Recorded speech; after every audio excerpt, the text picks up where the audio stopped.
Welcome back to simple solution. आज मैं आप सबको चैप्टर 2 द वॉइस का पेज 17, 18, 19 और 20 का लाइन बाय लाइन एक्सप्लेनेशन करने वाला हूँ। और पेज 15 और 16 मैंने पहले ही एक्सप्लेन किया हुआ है पार्ट 1 में। जिसने नहीं देखा वो जाके देख सकते हैं, आपको इसी चैनल के प्लेलिस्ट पर मिल जाएगा। तो चलिए पेज 17 से स्टार्ट करते हैं।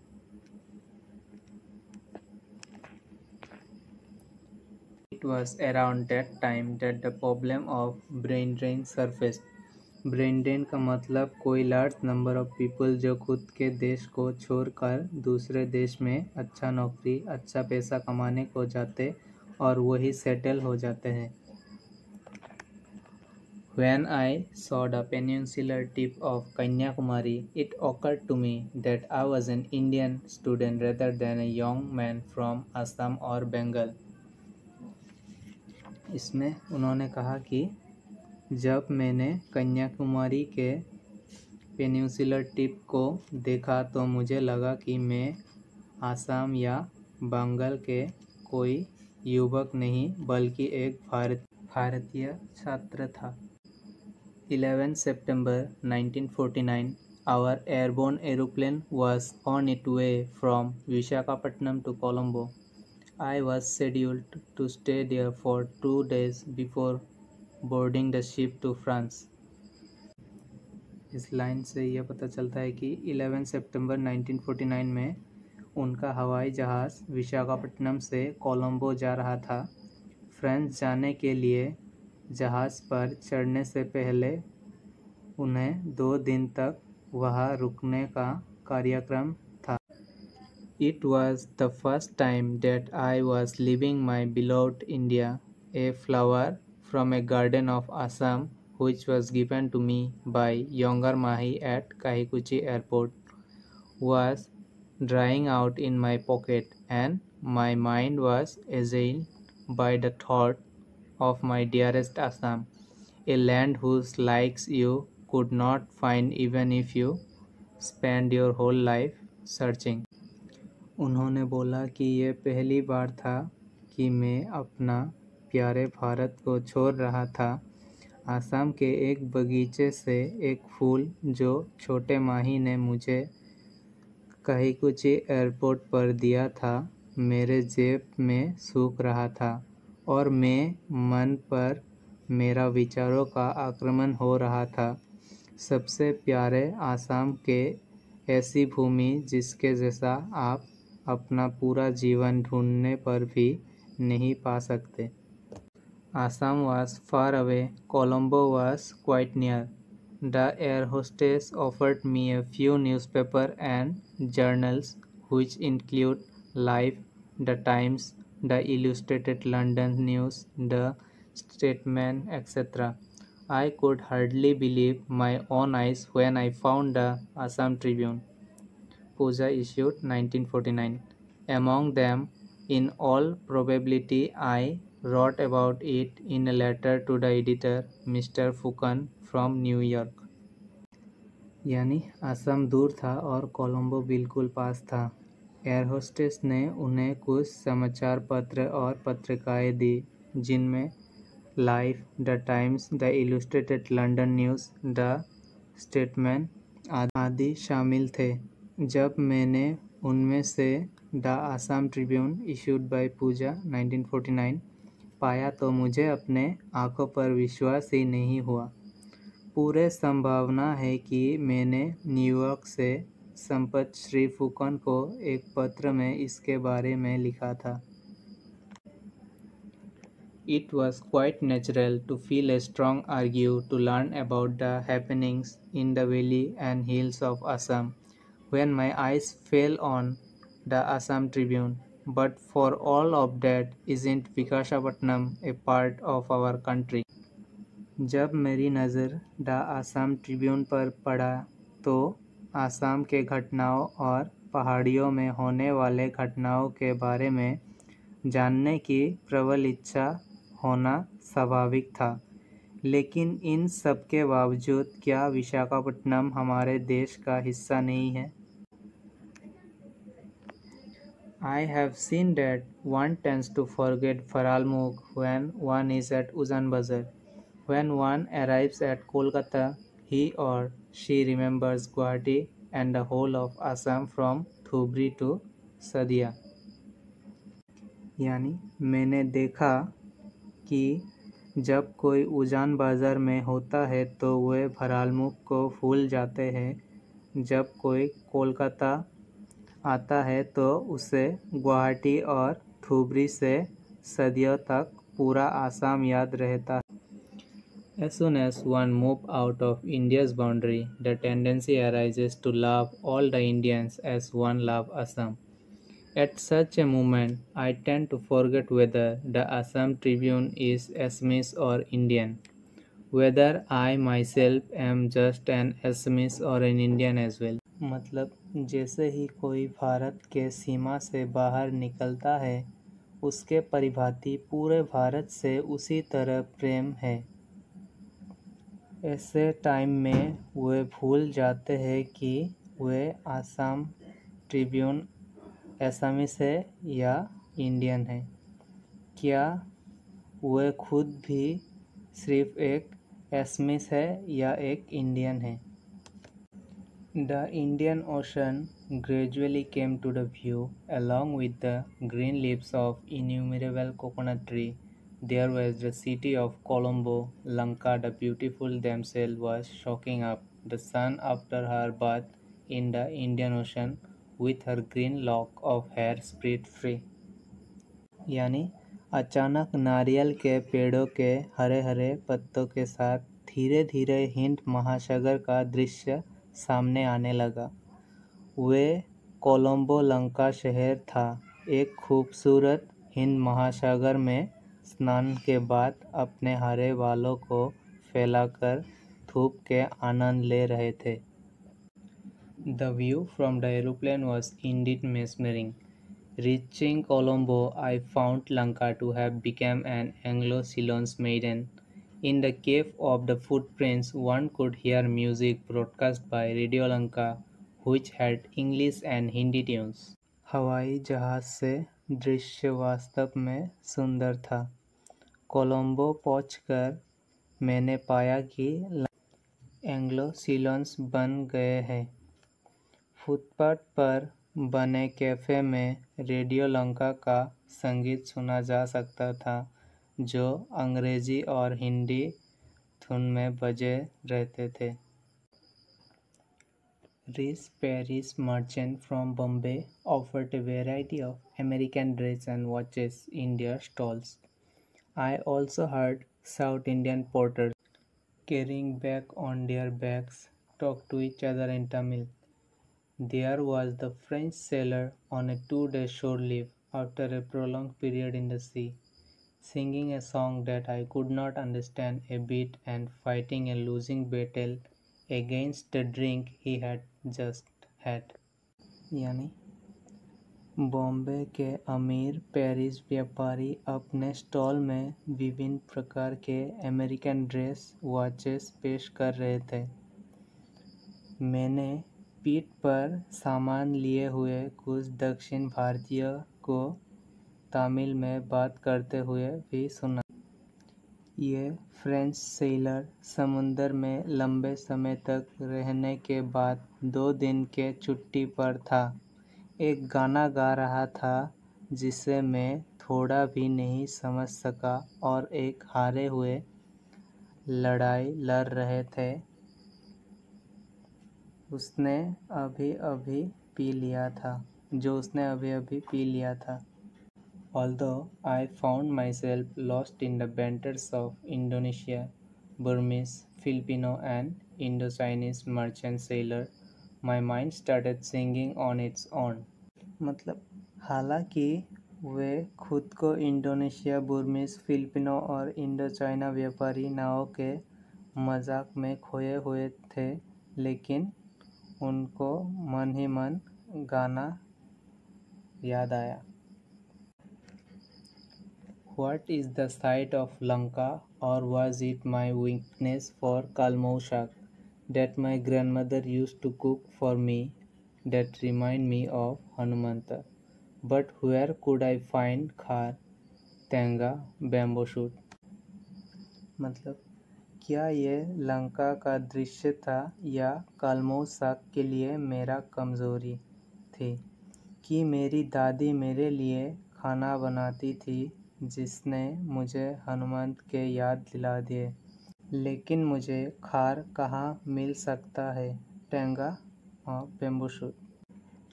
The city of Kandy, a lovely place for the followers of Buddha.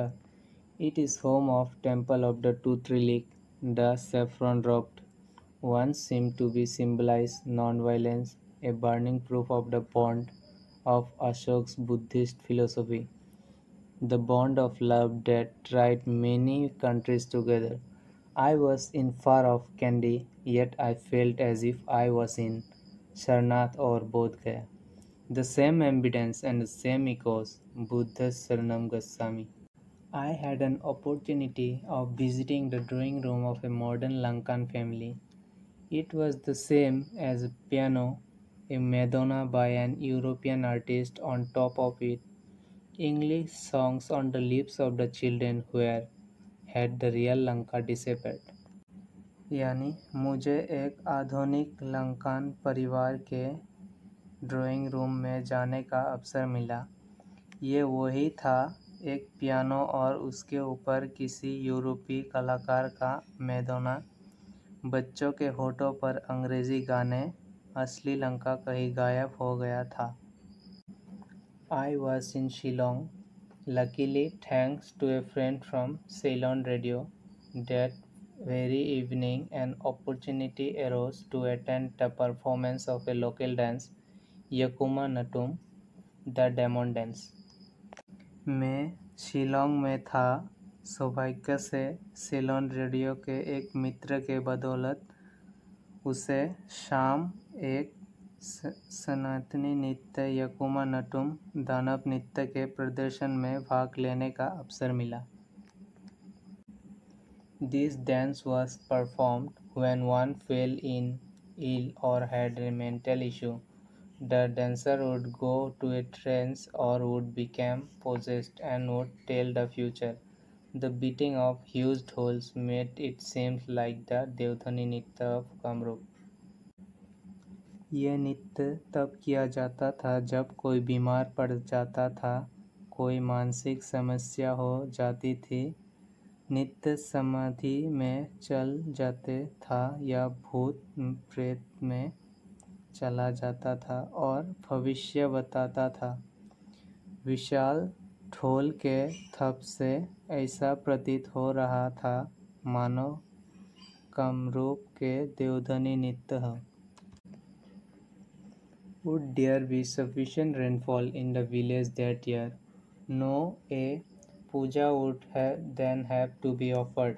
The thumb of the right hand was adorned with a number of rings, the mudra or posture centered. On the thumb was specially necessary. All eyes were on that thumb. मतलब क्या उस वर्ष गांव में पर्याप्त बारिश होगी? नहीं होगी तो फिर पूजा करनी पड़ेगी और ये दाहिने हाथ देख के उधर मुद्रा विशेष रूप से अभिषेक की जाएगी। The proclamation found that the Natya Shastra of India was applied in Lanka as well. Yato hasta sato dishi sato manha sato bhava sato rasha. The eyes feel the hand gesture, the mind follows the eye, feel evolve for the mind, rasa follows the evolution of the mind.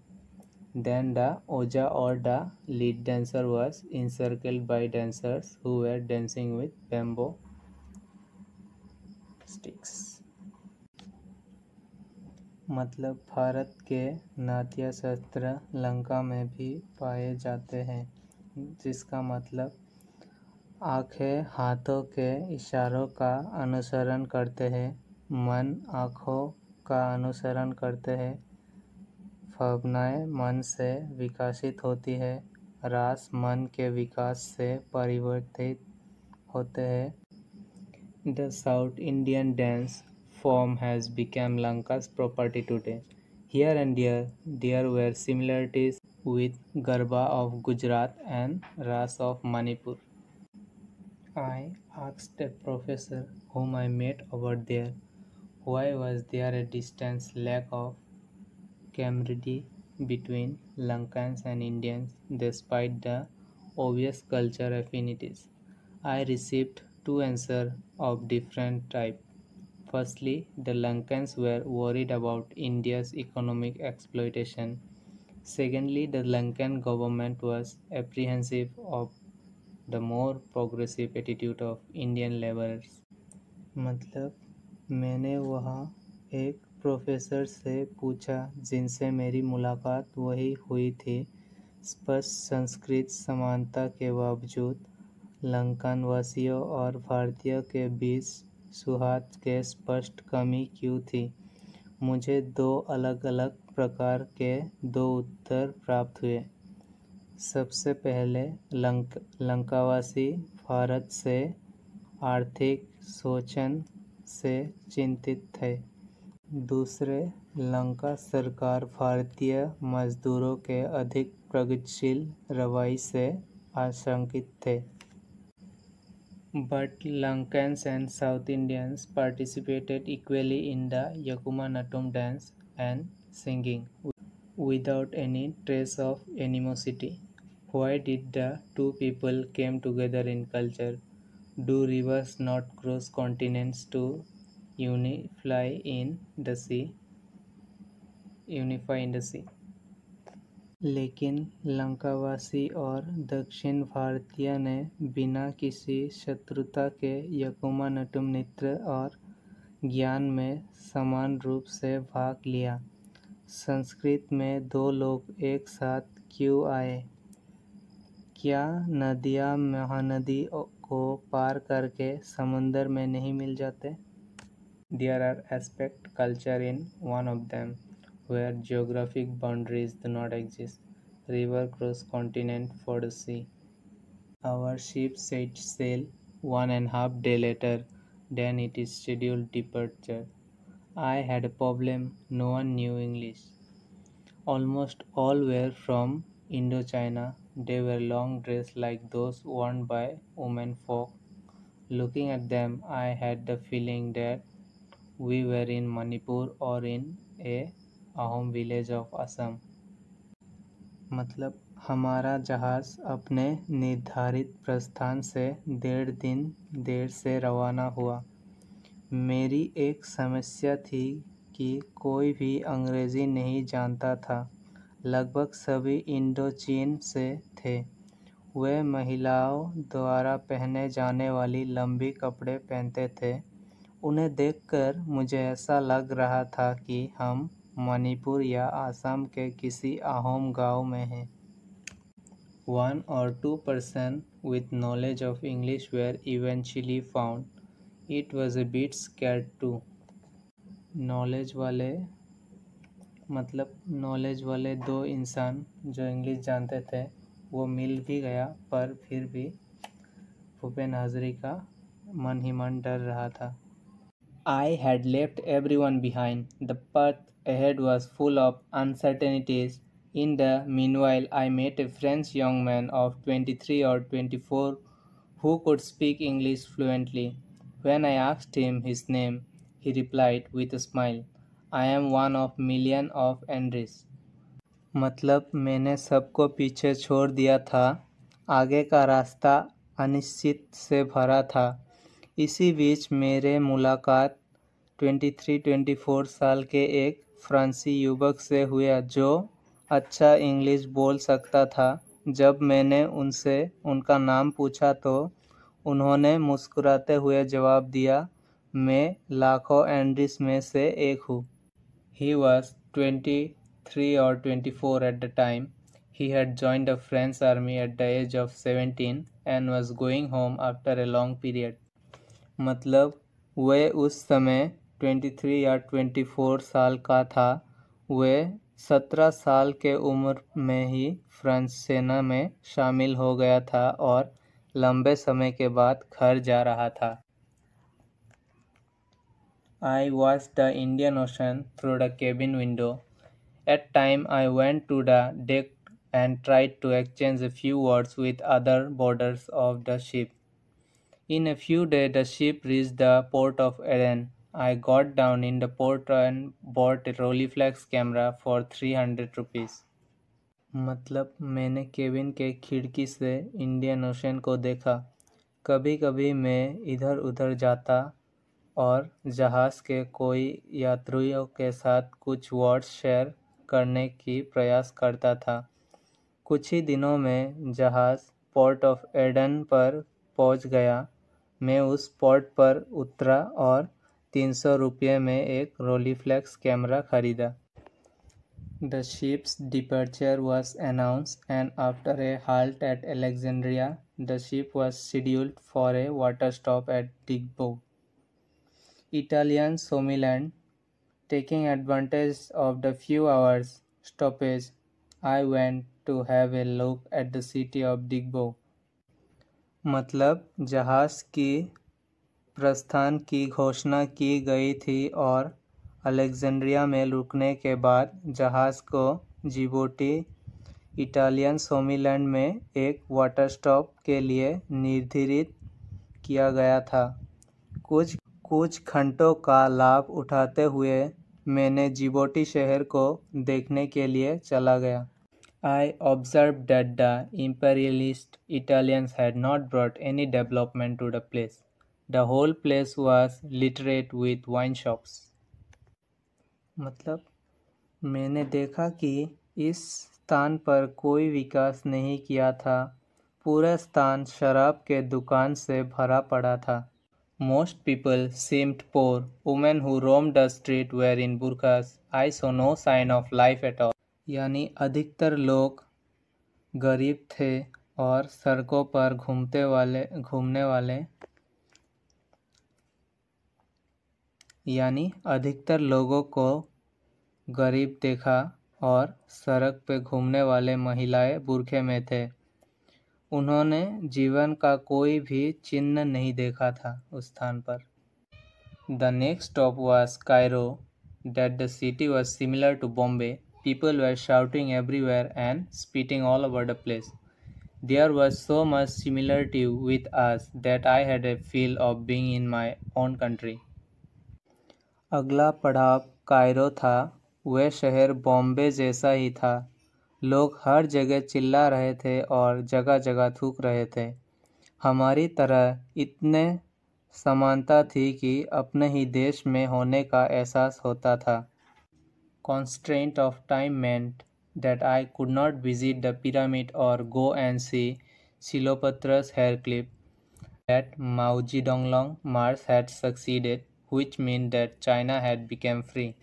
यानी समय के कमी के कारण मैं pyramid का दौरा नहीं कर सका या सिलोपत्रस हेयर क्लिप देखने नहीं जा सका। यहीं पर हमने खबर सुनी कि माओ जेडोंग मार्च सफल हो गया था, जिसका मतलब था कि चीन आज़ाद हो गया था। The news made me think that my long march would also reach its conclusion one day. After the discovery of New World, I had no idea when that day would arrive. My only aim was to keep going. चरावती चरावती। इस समाचार ने मुझे ये सोचने पर मजबूर कर दिया कि मेरे लंबे यात्रा भी एक दिन नए दुनिया की खोज के बाद अपना निष्कर्ष पर पहुंच जाएंगे। मुझे कोई अंदाज़ा नहीं था कि वो दिन कब आएगा। मेरा एक ही लक्ष्य था कि चलते रहना। चरावती चरावती। Amid all this, I was witness to an incredible incident on the way from Aden to Digbo. Before we had entered the Red Sea at 2 o'clock in the night, the ship alarm bell started ringing. Waking up, I found that the ship was stationary. इन सबके बीच में एक अविश्वसनीय घटना का गवाह बना। Aiden से डिग्बो की ओर जाते समय, इससे पहले कि हम रेड सी में प्रवेश करते, रात के 2 बजे जहाज़ के घंटे बजने लगे। जागने पर मैंने पाया कि जहाज रुका हुआ था। Everyone was gathered on the deck. The captain was saying that from that exact spot, one is a long while, the star above the holy Christian moon of Muslim.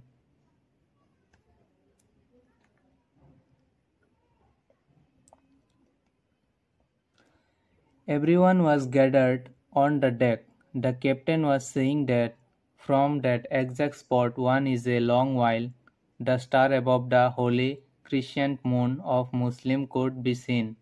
I watched that the rare object is great awe, noticing almost everyone clicking photographs of that sight. I also took a few snaps with my new Rolleiflex camera. The captain said that although they had traversed that route innumerable times, they had the great fortune of beholding that sight only once or twice. Captain ने कहा कि हालांकि वे उस रास्ते पर बहुत बार आ चुके हैं, लेकिन उन्हें इस दृश्य को देखने का सौभाग्य केवल एक या दो बार ही मिला था। Overwhelmed with joy, I prayed to the God of the way. Prayer for myself and all I knew. I heard a voice deep inside me that said, "Let this divine sight stand and bless in your life of a traveler. May you keep going from country to beyond countries, from nation to beyond nation. Let the fatigue of journey become a joy inside you." बहुत खुश होकर मैंने रास्ते के भगवान से प्रार्थना की, अपने लिए और जिन लोगों को मैं जानता था उनके लिए भी। और मेरे मन में एक अंदर से आवाज़ सुनाई दी, यात्रा की थकान को अपने अंदर आनंद बना दे रास्ता। The journey resumed. I had that not even The journey resumed. I heard that not even many Muslims have this fortune of witnessing this rare sight, but I didn't belong to any particular caste or a community. My only identity is that of a human being. यात्रा फिर शुरू हुई। मैंने सुना है कि बहुत से मुस्लिमों को भी ये दुर्लभ दृश्य देखने का सौभाग्य प्राप्त नहीं है, लेकिन मैं किसी खास जाति या समुदाय से नहीं था। मेरा एकमात्र पहचान था कि मैं एक इंसान हूँ। Maybe that was why God showered His kindness on me in that way. Another surprise was lying in wait. Casting my eyes around, I saw thousand neon lights in the sea. How could there be lights in the sea? On inquiring, I was told that there were herds of phosphorus fish which were lighting up in the sea with such a dazzling display. शायद इसीलिए ईश्वर ने मुझ पर इस प्रकार अपना कृपा वर्षाया। एक और आश्चर्य इंतज़ार में था। मैंने चारों ओर नज़र घुमाया और समुंदर में हज़ारों नियॉन रोशनी दिखे। समुंदर में रोशनी कैसे हो सकता है? पूछने पर मुझे बताया गया कि वे फॉस्फोरस मछलियाँ के झुंड था जो कि समुद्र को रोशन कर रहे थे। तो यही हमारा वॉइस का लाइन बाय लाइन एक्सप्लेनेशन था। अगर वीडियो थोड़ा सा भी अच्छा लगा हो तो लाइक, शेयर और सब्सक्राइब कर देना।